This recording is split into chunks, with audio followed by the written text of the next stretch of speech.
Maharashtra today 24 news, सत्य परिस्थितीचा सविस्तर आढावा।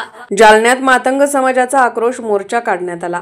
विकास लोंढे खून प्रकरणातील आरोपींना फाशीची शिक्षा देण्यात यावी या मागणीसाठी आज जालन्यातील मस्तगड येथील भारतरत्न डॉ. बाबासाहेब आंबेडकर यांच्या स्मारकापासून हा आक्रोश मोर्चा काढण्यात आला।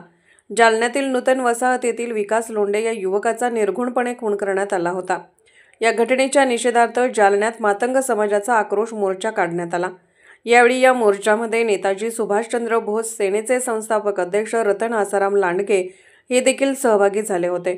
यावेळी त्यांनी देखील विकास लोंढे यांच्या खून प्रकरणातील आरोपींना फाशीची शिक्षा देण्यात यावी अशी मागणी केली।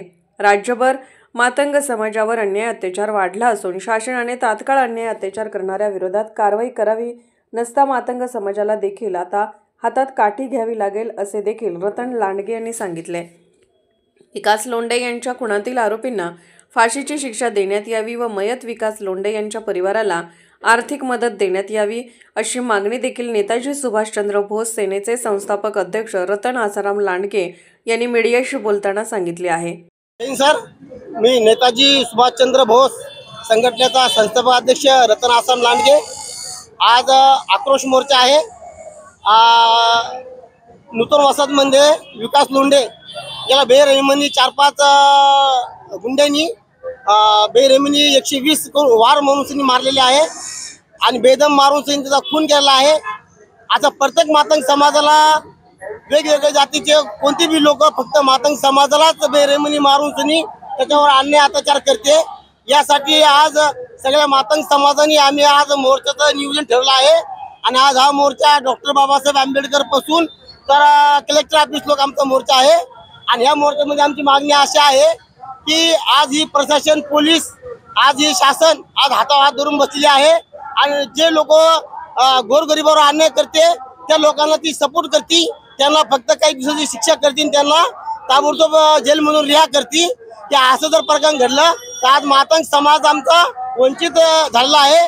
आज मातंग समाजामधले जे तरुण मुले आहेत त्या तरुण मुलांना मी आवाहन करतो की आज आपल्याला हातामध्ये काठी घ्यायचा आज वेळ आला आहे आणि आज तर सगळे तरुण मुलांनी आवाहन करीन की माझा कॉन्टॅक्ट नंबर घ्या आणि त्या कॉन्टॅक्ट नंबरवर आपला एक ग्रुप तयार करा आणि जिथं बी अन्याय अत्याचार होत असेल तसा शासनाला कळवा आणि शासनाने जर दखल नाही घेतली तर त्यांचे हातपाय तोडायची अशी ताकद ठेवा।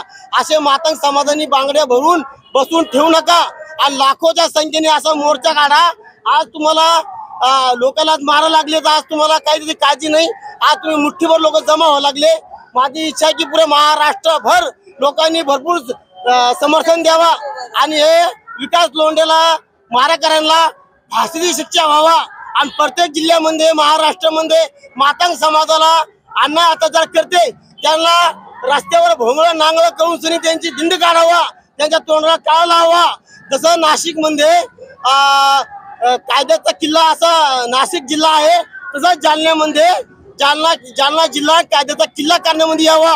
पोलिसांनी शासनाने डोळे उघडावा की आज मातंग समाजावर मोठ्या प्रकारे अन्याय होतो।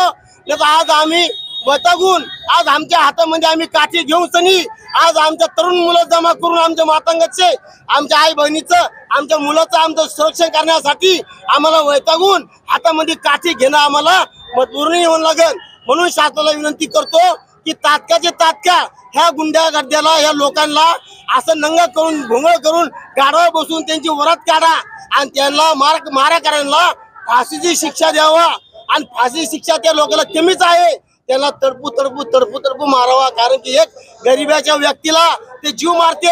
आज त्यांच्या घरचे लोक वनवासी तणवाई झाले, आज काम करून त्याला कोणी चालू शकत नाही, त्या लेकराच्या कष्टावरती राहत होते। आज ही दुःखाची गोष्ट आहे। आज मनामध्ये आमचा इतका राग आहे, पण आज आम्ही शासनाच्या बंधनमध्ये बांधलेलो आहे। पण शासन जर आम्हाला सहकार्य करत नसेल तर कायदा आम्हाला हातामध्ये घेणं लागेल। हे तात्काळ मी शासनाला सांगतो की डोळे झाकून बसू नका। मातंग समाजाला सांगतो की तरुण मुलं सगळे मिळून आपल्या हातामध्ये काट्या घेऊन रस्त्यावर उतरा आणि आपल्या संग अन्याय झाला तर आपण त्यांना आपल्या मांगाचा टफळ काय मातंगाचं ती खाई वाजून दाखवा। माझी इतकी इच्छा आहे, मी तुम्हाला सपोर्ट करीन। मी रतन आसाराम लांडगे, माझा सपोर्ट करा मला, मी तुम्हाला सपोर्ट करीन। आज आमचा मोर्चा आहे जिल्हाधिकाऱ्यावर, आज आम्ही त्यांना निवेदन देणार आहे आणि तात्काळ हे भरपाईचं त्याला करून तरी द्यावं लागल आणि शासनाने आम्हाला भरपाई करून द्यावा की आज आमचा ते अनाथ मुलगा आज मेलेला आहे, त्या मायबापाला कोणी जगवणार नाही म्हणून मानधन देऊन त्यांना सहकार्य करावा आणि कठोर कारवाई करावा ही माझी मागणी आहे। महाराष्ट्र टुडे मराठीसाठी ब्युरो रिपोर्ट विलास गायकवाड, जालना।